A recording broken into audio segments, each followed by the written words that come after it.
PUT factory is committed to ensuring that it conserves the environment by collection of waste, separation or segregation, and proper disposal of waste in accordance with the law. We have divided it into two: degradable wastes and non-biodegradable wastes. Degradable wastes, we decompose them and we use them in our plantations as fertilizer, as manure. Those are organic manures like kitchen wastes, tea wastes, and other products that can rot. We use them into our fields.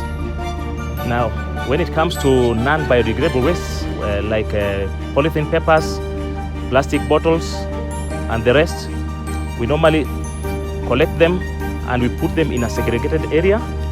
If you look around, the factory itself and the company is very clean.